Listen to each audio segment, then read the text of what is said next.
So yeah, it's also a very, very busy time in the sort of 135 to 147 divisions. One guy who's like being talked about across all three of those divisions at present is Terence Crawford.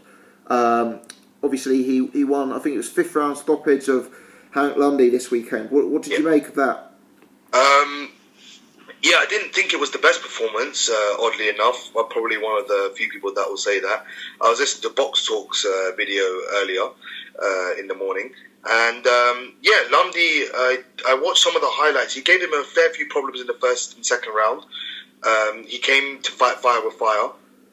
And Crawford picked him off in the next 3 rounds, and he stopped him. I think he knocked him down once or twice.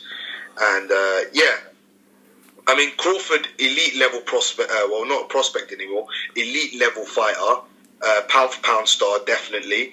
I mean, I watched him when he came over to fight Ricky Burns in the UK, and he looked superb that fight. I think Ricky Burns actually gave him a really good fight, considering where Crawford is now. Gave him a superb fight. I mean, he still gets hit too often for me. I mean, of course, no one's going to be Rigo, Floyd Mayweather, Loma, those sort of people who get hit who don't get hit very often. But for me, he gets hit often way too much. His defense is slack, and he needs to fix that to beat everyone from 140 to 147. There was a picture. He was standing next to Mayweather, and I think he's friends with Tim Bradley as well. And standing next to them two, he's considerably larger, So going up to 154 is not out of the question. And I know he rehydrates to 157 or so. He does rehydrate quite a lot. In one of his lightweight fights, he was struggling to make the weight, and he rehydrated to about 160. So he can. He's a really big guy, and I can see him dominating. He moves up to welterweight, makes the natural progression within the next 12 to 18 months. He can. He can dominate there. I mean, Brook's a big guy there, but I know that Eddie Hearn does mention in some videos that. He is a really big guy for the weight, and sometimes he doesn't keep to his fighting weight. He does fluctuate in between training sessions and whatnot. So, and Thurman's obviously big. He's thick for the weight. He's not necessarily tall, but he's very thick for the weight. So those two are the biggest guys there, and Porter hits bang on 147. So, they are big guys there, but whether or not they'll still be there when Crawford's there, and Crawford would dominate 147 and be the heir to Mayweather's throne, supposedly, is another question. Do think he's a solid fighter, don't get me wrong, pound for pound, definitely, but elite pound for pound, number one, number two, not for me, not yet at least. Still have a lot of things to work on. What about yourself? He doesn't deserve to be top 1 or 2 pound for pound because he hasn't had the competition, but a lot of people saying he doesn't even deserve to be top 10, and I think that's nonsensical, to be honest. He's definitely top 10, pound for pound for me. I really rate the guy, certainly offensively, even if not defensively, like you say. But I saw that photo of him and Mayweather. It's a real interesting photo, actually, because not only is Crawford considerably taller than Floyd, but he also looks broader, physically wider, and Floyd, obviously, as we know, he fights at 147. He's not a huge welterweight, he probably walks around 150, between 150 and 155, let's say.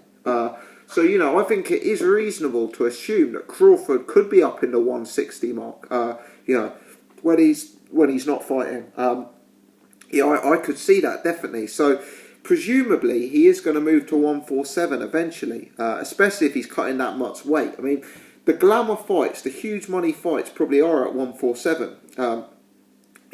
Crawford versus the Pacquiao-Bradley winner, Crawford versus the Thurman-Porter winner, maybe Crawford versus an Amir Khan or a Kell Brook, or even an Adrien Broner. Adrien Broner would be a very interesting fight for me against Crawford.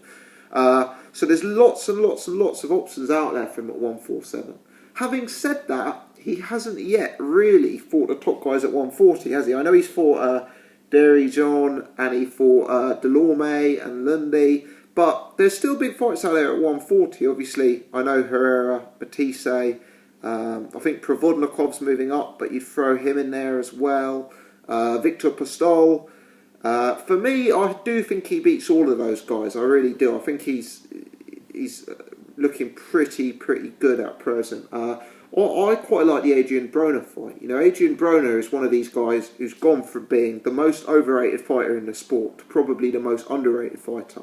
I mean, yeah, he's lost twice, but the 2 times he lost, he just went up against substantially bigger men who were able to maul him. You know, let's not forget, Adrien Broner has never lost below the welterweight division, and he's clearly not a welterweight, and he's got some real good skills, Broner. Very defensively sound, very smart in the ring, and I think Broner is another one to throw into the mix at the elite level 140 division. Yeah, I totally agree. I think he's fighting Ashley Theophane next. Yes.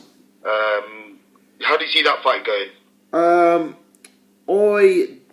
Ashley Theophane on his day is a decent fighter. I mean, everyone remembers the Danny Garcia rematch. You know, he's kind of flown slightly under the radar since then. I think he's had some wins, maybe a loss or two. But, for me, it's about levels. And Ashley Theophane, as decent as he is, he's not on Broner's level for me. The way to beat Broner is to maul him, take his reins, rough him up close, big man him. And I don't see Ashley Theophane doing that. Yeah, I'd agree. I'd go with a Broner stoppage, I'd say. If Broner's got good power, actually, to be fair. Yeah. He's fighting at a good, solid weight class for him. Natural weight class, probably, for him. He's not cutting a lot of weight, I'd say, assuming he's training right and everything like that. We know he likes to go out and live the flamboyant lifestyle. But, he's not cutting too much weight. He's doing what he needs to do, and I think he can get a good solid stoppage over Ashley Theophane. Be a good fight as long as it lasts, possibly. But wait and see. I think they said April, so maybe in a month or so's time, if it's signed, seal, and delivered, we can see that one. Another guy who's making some waves in the lightweight division is Puerto Rican star Felix Verdejo. He won on the weekend against a kid called William Silva, I think it was. Yeah. And he's ranked quite highly in the sanctioning bodies. He's number 2 with the WBA, just under Ismael Barroso. He's number 3 in the WBO. I think he fought for their Latin American title on the weekend. And a couple of other, he's quite highly ranked in the IBF, but quite low in the WBC. If you've seen any of him, what do you think of him? And do you think he could be an heir to Miguel Cotto, for example? Yeah, I mean, I've seen bits of him. Not seen enough of him, probably. I know he's got that huge following in Puerto Rico, and as a result, there's probably that big drive for him to go on and be the next superstar, etc. And the bits I've seen of him do look smart. I think at this stage, he is yet to fight someone who is like a sort of known contender. You know, like is it fair to say that he probably hasn't gone out and beaten like a sort of well-known top 10 fighter at this stage? Yeah, no, totally agree. Yeah. I've seen a bits and pieces of him here and there. Looks really good, but waiting to see him against a top 15, top 20 operator, and that way we can actually tell if he's the real deal or not. Bob Arum has said that he's as big as Miguel Cotto now as Miguel Cotto was at the same time in his career. Don't think so, but only because Miguel Cotto was moving through the rankings well. He was being matched well, and I think Bob Arum has to do the same thing with Felix Verdejo that Cotto's management done with him, and then we'll see if he's as good as everyone says. That's my opinion on him. Yeah, I don't disagree.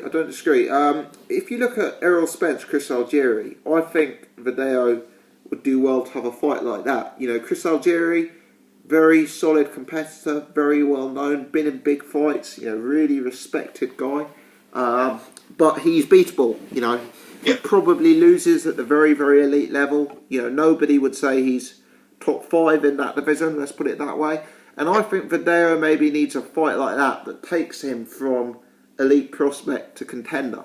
I don't think he's had one yet, and I think that's the kind of fight that Errol Spence is in now. Spence is still probably that elite prospect phase, but he definitely becomes a contender if he beats Algieri, and that's what I think Verdeo should be aiming at as well. But yeah, just on that fight, when I bring it up, how do you see Algieri Spence going? For me, that's a really interesting fight, actually. Yeah, totally agree. Really good fight.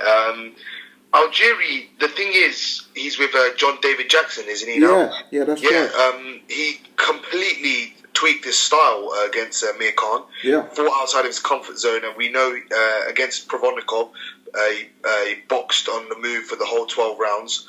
And Spence looks like he has big power. Obviously, he has power against the C-level opponents. We haven't seen him against a B or an A-level opponent, so we don't know what his power's like. Looks like he has good skills. Looks like he's a solid operator. But we just don't know. Algieri could move and frustrate him, or he could fight fire with fire. And, I don't think he'd knock him out or anything, because I don't think Spence has bad recovery powers and possible chin as Amir Khan does. But Algieri, I can see him giving him a fair few problems. Spence could come out the winner with a hard-fought points win or a late stoppage or something like that. But Algieri, I would not discredit him at all. I do see this as maybe a 55-45 fight. It's a tight fight to call. Algieri is really underrated, to be fair. And I think he can give him, as I said, a fair few problems. Depending on what Spence will do, will he try and bully him or manhandle him? And Algieri came in like a hulking 165 last fight, I think it was, against Khan. So that could be another thing in his favour. So it's a good fight. It's an interesting fight for me. What do you think? Yeah, I don't disagree. Firstly, I think it goes 12. I don't think Algieri carries much power. And I also think, whilst Spence does appear to carry power, Algieri is extremely durable. He was dropped 6 times in that Pacquiao fight, but kept going, kept fighting. Got through all sorts of bother in the Provodnikov fight. He was dropped early again. Algieri is not an easy man to get out of there. I think the move to John David Jackson has done him very, very good. He performed with immense credit against Amir Khan. Some people felt he beat Amir Khan, and Amir Khan never really hurt him. And then he went and beat Adrien Broner, I think, on points. So, Algieri, very underrated fighter. The move to John David Jackson has developed his game. He used to be like an outside runner, dancer, with a back foot jab. He mixed it up a lot against Amir Khan and really impressed me in that fight with the versatility of his game that came as a big surprise to me. Algieri's the kind of guy who can make you look very, very bad. Spence, he looks very tidy at a certain level, but there are defensive frailties there. I've seen him hit, surprisingly, quite a lot of times, and whilst I've never seen him hurt, never seen him dominated, never seen him in trouble, this is a big step up in class. For me, based on what I've seen from Errol Spence so far, based on how tidy he looks, you'd say Errol Spence has the higher upside. Algieri's never going to be true world class, and Spence is probably more destined for that than Chris Algieri. So I would pick Errol Spence, I would, but don't be surprised if it's one of those fights that gets close and shows that Errol Spence still has a lot to work on and isn't quite the finished article some people think he's going to be. Yeah, totally agree. It's an interesting fight. I think the winner will go on to bigger and better things. Again, Spence has a high upside, so we'll wait and see. Big fight, and I expect Spence to win, but I don't expect him to win, but I think he'll win. It's a tight fight, as I said, so interesting. It interests me a lot. That's a good fight. Absolutely. Just going to cut the recording here. Yeah.